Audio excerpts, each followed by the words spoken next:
Salut à tous et bienvenue dans cette petite vidéo. Alors dans cette vidéo, nous allons présenter un programme de dimensionnement de murs de soutènement. Alors je tiens à rappeler que ce projet, c'est tout simplement à la suite du programme que nous avons lancé, qui était tout simplement une grande formation portant sur Python appliqué au génie civil. Comme je le disais tantôt, ici nous allons présenter donc ce programme de dimensionnement de murs de soutènement. Alors dans ce programme, nous allons donc dimensionner les murs de soutènement, sortir avec les notes de calcul et bien sûr, notes de calcul pouvons exporter en Word et Excel naturellement avec des diagrammes ou bien des schémas, des plans de ferraillage et des plans de représentation générale de notre mur de soutènement. Comme vous le voyez tout ici, donc ici nous sommes dans Visual Studio Code. Je tiens à rappeler ici que ce programme a tout simplement été divisé en modules, car c'est un programme, si nous voulons concevoir le tout en un seul programme, ça devait être extrêmement long et ce qui ne devrait pas faciliter, n'est-ce pas, la maintenance ou toute modification et évolution nécessaire que nous pouvons apporter dans le futur, comme l'intégration par exemple de certains nouveaux programmes d'apprentissage automatique pour l'amélioration de ce programme. Donc ici, nous avons premièrement, là vous avez le module export, ici vous avez le module interface result, le module de plan de génération de plans, là vous avez le module de prédimensionnement ici. Donc là, vous avez ces différents modules là. Chaque module ici est tout simplement un programme complet qui donc va exécuter une tâche particulière ou une fonctionnalité particulière dans notre programme total. Donc ici vous avez le module. Alors là vous avez le module de renforcement ou bien du ferraillage. Donc là vous avez donc ces différents modules. Je tiens à rappeler ici que pour la bonne exécution de ce programme, lorsque vous concevez un module comme ceci, alors vous aurez donc à les enregistrer dans un même dossier. Alors voici le dossier en question. Ici nous avons le dossier se nomme tout simplement mur soutènement. Alors le dossier mur soutènement, vous voyez que nous avons l'ensemble de ces modules, n'est-ce pas? Ici nous avons le module export, module interface result, module plan génération, module de prédimensionnement, module de renforcement. Ici vous avez également le module retaining wall main. Alors ici, ce module retaining wall main, c'est le programme principal, c'est-à-dire le programme que nous allons utiliser pour, n'est-ce pas, appeler l'ensemble de ces modules que nous avons conçus précédemment et donner comment ils vont s'agencer afin de ressortir avec une interface dynamique et qui est fonctionnelle. Alors, maintenant, nous allons retourner dans Visual Studio Code pour exécuter ce code. Mais avant cela, rappelez-vous bien, ici vous avez le nom du dossier qui est mur de soutènement. Avant d'exécuter ce code, nous allons naturellement charger tout simplement ce code juste ici, dans notre terminal, ou bien ce dossier, je vous l'ai dit. Alors, ça se fait grâce à la commande cd. Ici, nous avions un mur soutènement. Donc, notre soutènement en S là. Donc là, nous avons soutènement. Alors, une fois cela fait, vous tapez juste entrée. Maintenant que vous voyez, ici, nous sommes redirigés vers le dossier test, plus particulièrement dans le dossier mur soutènement, n'est-ce pas? Nous pouvons aisément exécuter donc la fonction principale qui, je le rappelle une fois de plus, est la fonction dans laquelle nous avons importé l'ensemble des modules que nous avons eu à construire, que vous voyez juste là. Donc ici, nous avons donc la fonction principale. Alors, il serait plus facile de venir juste là et copier tout simplement son nom. Donc là, CTRL-C. Nous revenons dans Visual Studio Code. Donc, nous revenons juste là et nous exécutons tout simplement ce programme-là. Donc là, c'est Python. Là, contrôle, disons, là, nous allons donc d'abord clear, nettoyer le terminal. Par la suite, nous allons simplement taper le code qui permet d'exécuter cela. Donc là, vous avez le nom de ce module principal, naturellement, qui est un fichier python.py. Et là, vous tapez entrée. Donc là, le code est en train d'être exécuté. Ici, vous avez donc l'interface de notre programme. Alors, c'est une interface assez bien designée, donc avec des couleurs qui sont quand même, qui font pas mal aussi de toutes les façons. Le design n'est pas très professionnel ici. Je tiens à rappeler ici que j'utilise tout simplement Python pour concevoir des programmes. Je ne suis pas un software engineer ou bien un front-end engineer pour pouvoir faire donc des visuels, des représentations visuelles de très haute qualité. Alors ici, vous avez donc ces différents modules que vous avez ici. Là, vous avez l'accueil. Ici, nous sommes à l'accueil naturellement. Là, vous avez bienvenue dans le programme de dimensionnement des murs de soutènement. Ici, vous avez l'ensemble des opérations que vous effectuez à l'intérieur. Là, vous avez le calcul conforme à l'Eurocode 2, 7 et 8. Là, vous avez le prédimensionnement automatique selon les règles de la vérification de stabilité. Donc, stabilité au renversement, stabilité au glissement, stabilité au poinçonnement. Ici, vous avez le calcul de poussée des terres. Là, vous avez le calcul de ferrage détaillé. Donc, d'après le code 2 naturellement, et au calcul de poussée des terres, ici, nous allons utiliser tout simplement la théorie de Rankine. Ici, vous avez donc génération de plans d'exécution professionnelle. Là, vous avez diagramme détaillé des efforts et moments. Par la suite, qu'est-ce que nous faisons? Nous avons une note de calcul complète. Donc, vous aurez l'occasion de voir tout cela dans la vidéo. Donc, on sera un peu plus, vous pouvez dire tout simplement tout ceci. Alors, maintenant, nous allons rendre au niveau du module des données. Alors, ici, nous allons entrer les données nécessaires que nous avons besoin ici pour pouvoir mener à bien le calcul au dimensionnement de notre mur de soutènement. Alors, ici, donc, là, vous avez les informations concernant le projet. Ici, vous avez premièrement le nom du projet. Là, vous avez la localisation. Ici, vous avez tout simplement l'ingénieur qui a naturellement fait les calculs de ce projet, c'est-à-dire de ce mur de soutènement. Car dans ce cas, ce nom du projet, c'est mur de soutènement. Donc là, vous pouvez entrer votre nom. Là, vous entrez la localisation. Ici, vous entrez tout simplement le nom du projet. Je vais garder donc ces éléments par défaut. Alors, ces éléments que vous pouvez modifier une fois que vous aurez exporté naturellement pour notre calcul dans le fichier en Word naturellement. Alors, ici, vous avez la hauteur du mur. Donc, au niveau de la hauteur du mur, ici, c'est 6 mètres par défaut. Valeur que vous pouvez modifier et renvoyer par exemple à 5 mètres.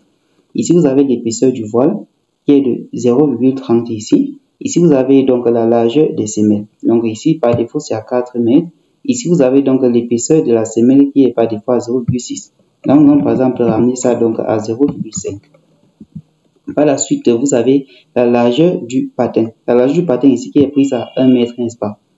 Alors, ne vous inquiétez pas, si vous ne connaissez pas l'ensemble des parties du mur de soutènement, dans le diagramme à la fin ici des calculs, vous allez donc voir le schéma d'un mur de soutènement détaillé avec ces parties naturellement nommées.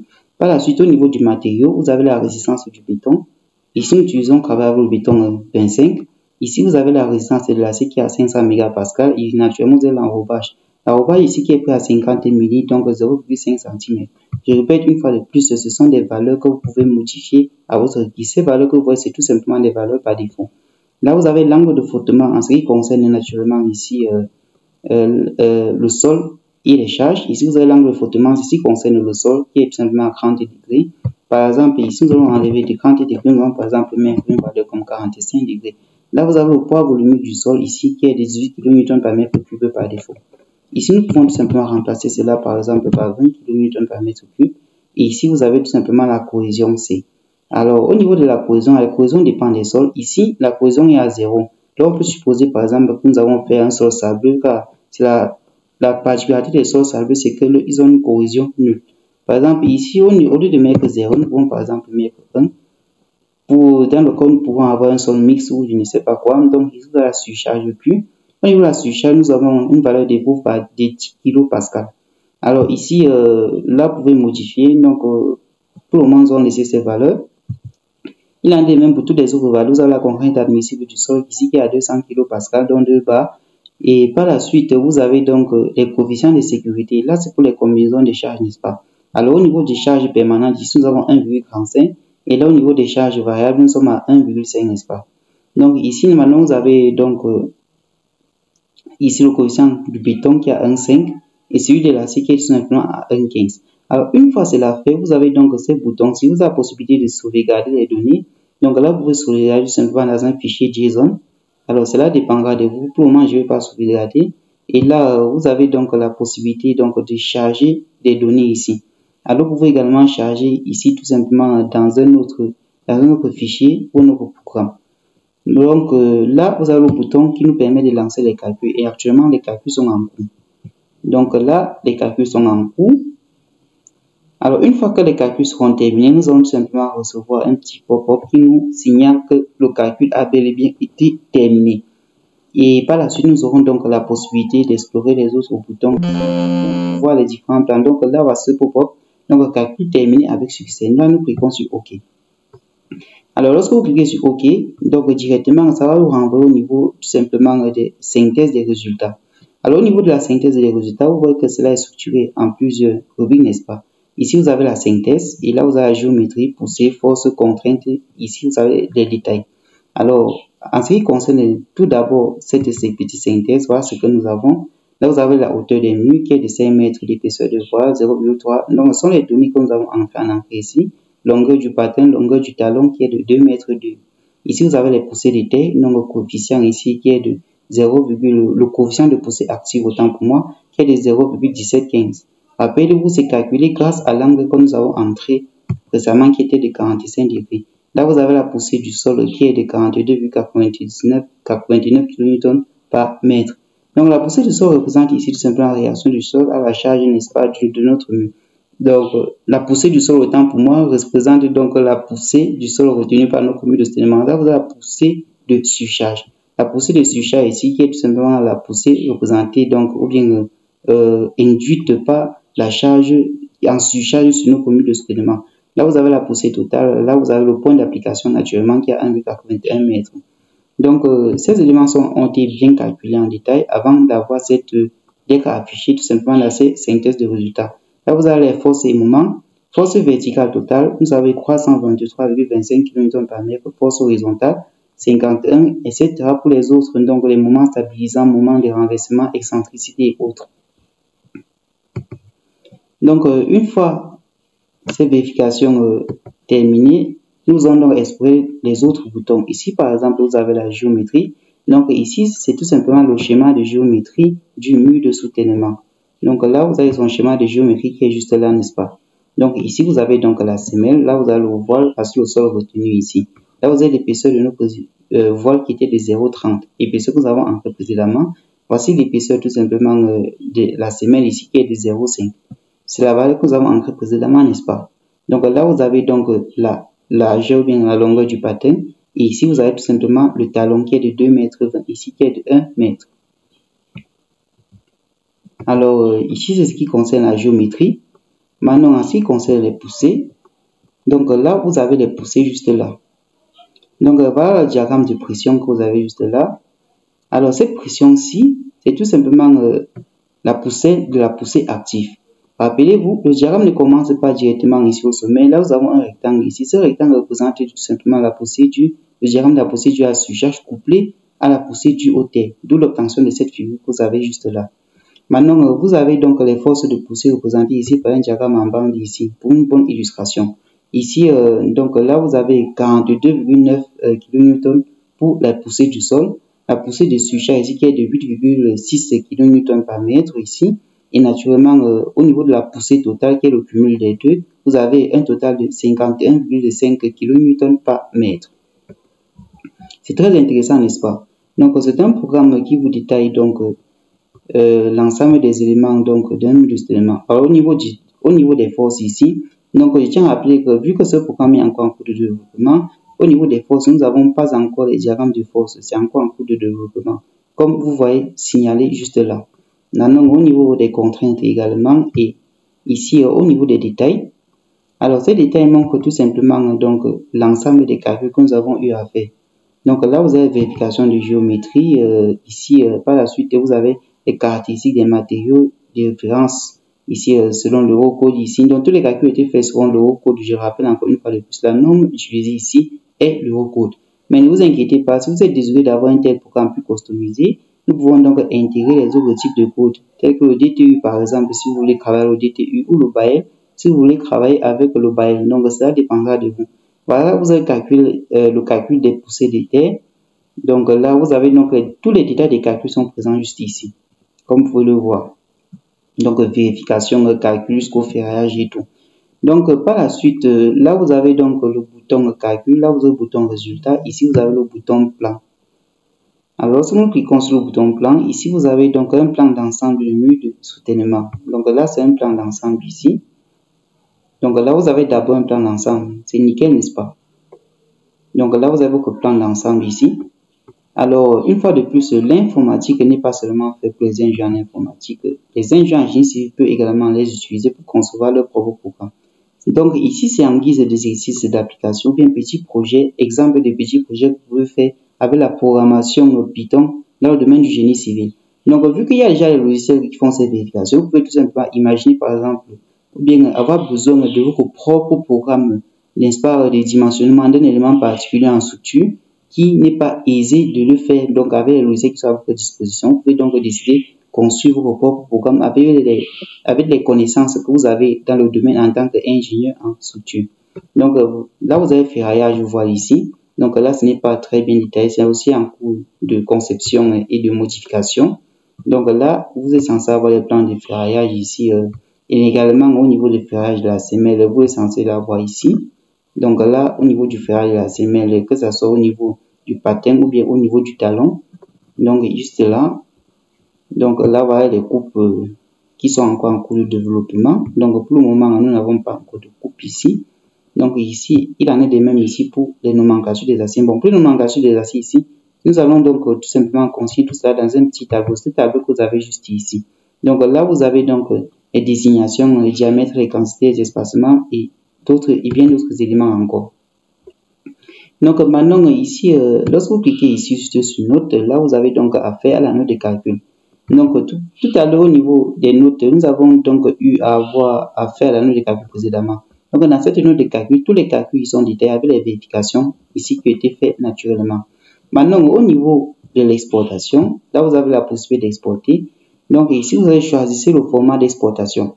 Alors au niveau du choix du format d'exportation, vous avez la possibilité de choisir entre note de calcul PDF, note de calcul en Word, les données Excel et naturellement ici vous avez le plan en PDF. Alors, sous quel format aimeriez-vous exporter? Le plus souvent, moi je conseillerais à toute personne utilisant ce programme d'exporter, n'est-ce pas, sur le format Word, car en exportant en Word, vous avez la possibilité de modifier certaines informations qui sont un peu incohérentes. Donc, surtout les informations qui ne sont pas très avec les calculs. Donc, les informations concernant par exemple l'auteur. Donc, ici au niveau de l'auteur, là vous avez donc les informations qui concernent l'auteur. Là vous avez le nom. Ici vous entrez tout simplement le nom dans les paramètres d'entrée qu'on avait vu tout au début de cette vidéo. Au niveau du titre ici, donc vous entrez le titre de l'ingénieur, de la personne qui a fait les calculs. Dans ce cas, c'est un ingénieur en génie civil. Spécialisation, par exemple, par défaut, c'est génie civil et calcul de structure. Donc ici, sont les informations concernant l'auteur. Là, vous avez son contact, son email, son téléphone, son LinkedIn, naturellement, lien de son LinkedIn. Là, vous avez l'organisation pour laquelle cette personne travaille. Là, vous avez l'adresse complète de la ville dans laquelle se trouve l'organisation. Au niveau des qualifications, vous avez par exemple son diplôme. Ici, c'est diplôme d'ingénieur civil. Donc, autre qualification, vous avez expert en dimensionnement et structure, spécialité, Eurocode 2, 7 et 8. Donc, ici, il y a également vos certifications. Vous pouvez tout simplement augmenter dans les données en entrée. Et naturellement, vous avez ici des avertissements importants concernant l'utilisation de ce programme. Donc, ici, on dit bien, ce programme est un outil d'aide au dimensionnement. Les résultats doivent être vérifiés par un ingénieur qualifié. L'auteur ne peut être tenu responsable d'erreurs de calcul ou de mauvaise utilisation du programme. Tous les calculs doivent être validés conformément au règlement local et aux pratiques d'ingénierie en vigueur dans votre pays. Donc, ceci, c'est une remarque qui s'applique à tous les logiciels de dimensionnement que vous utilisez. Je vous rappelle encore une fois ici, que ce soit ce programme ou n'importe quel logiciel, que ce soit Etaps, Robot, ANSYS, je ne sais pas quoi. Donc, lorsque vous dimensionnez, le rôle du logiciel, c'est de calculer. Le logiciel calcule, donc fait des calculs en fonction des données que vous lui avez données, et vous donne des résultats. Donc, si vous validez sans effectuer une fois de plus des tests et d'expertise, selon naturellement votre expertise ici, alors cela va tout simplement vous retourner à la figure. C'est la raison pour laquelle on dit souvent, confiez vos projets à des professionnels du métier. S'il s'agit des calculs de structure, confiez au projet à un ingénieur qui a été formé pour ça, donc à un professionnel. S'il s'agit par exemple des conseillers architecturaux, confiez tout simplement vos projets à des professionnels, à ceux qui sont donc aptes à faire des conceptions de qualité ou alors des dimensionnements de qualité. Alors sur ce, nous retournons à l'export ici et là nous allons tout simplement exporter la note de calcul ici en Word par exemple. Donc là, nous allons exporter sur le bureau pour avoir une meilleure visualisation, une visualisation plus facile de cela. Alors là, on écrit, nous avons ce programme qui dit calcul, note de calcul exportée. Alors là, notre note de calcul est exportée avec succès. Nous allons tout simplement retourner donc au niveau de la bibliothèque du bureau, autant pour moi. Alors ici, vous avez donc votre note de calcul. Donc là, nous ouvrons dans Word ici. Nous ouvrons dans Word. Donc là, vous avez mon fond d'écran, quoi. Donc ce bâtiment est bien vu, n'est-ce pas? Donc c'est un rendu que nous avons eu à faire. Donc si vous avez besoin des rendus de qualité, des conceptions architecturales, des conceptions architecturales de qualité ou des calculs de structure, ou alors si vous avez besoin qu'on conçoit de tels programmes personnalisés pour vous, n'hésitez pas à nous contacter via le numéro qui est tout simplement présent dans la description et naturellement dans le premier commentaire. Donc, comme je disais tantôt, ici, vous avez donc la note de calcul que vous pouvez modifier à votre guise. Ici, nous avons des petites informations concernant tout simplement ce qui a réalisé le projet. Donc, le nom du projet, la localisation, l'ingénieur, là, vous mettez votre nom et la date à laquelle a été réalisé le projet. Alors, les dates ici seront tout simplement données de façon automatique, comme le voyez celle-là. Et concernant toutes les autres informations, vous pouvez naturellement modifier si vous en avez besoin. Donc, là, vous avez la note de calcul avec l'ancien calcul qui a été fait. Donc, vu qu'avec cette policy, ce n'est pas très bien lisible, n'est-ce pas?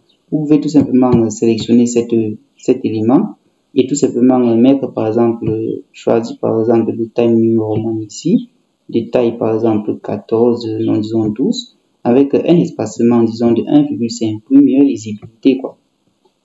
Donc là, vous avez les détails concernant tout simplement les vérifications qui ont été faites concernant votre mur de soutènement. Alors, ce programme est très intéressant, n'est-ce pas? Donc là, vous avez ces vérifications calculs qui ont été faites juste là, concernant ce mur de soutènement. Donc ici, donc, vous avez donc au niveau de la géométrie, là, vous avez donc les valeurs, les unités, hauteur, 6 mètres, rappelez-vous. Donc là, vous avez donc 6 mètres ici, qui est une valeur que vous pouvez naturellement modifier si ce n'est pas que, si vous n'avez pas entre 6 mètres au préalable. Ici, vous avez l'épaisseur du voile ici qui est de 0,4. Là, vous avez la largeur des semelles ici qui est de 4 ici, etc. Donc là, vous avez donc cette note de calcul avec les calculs qui étaient faits naturellement selon la norme Eurocode.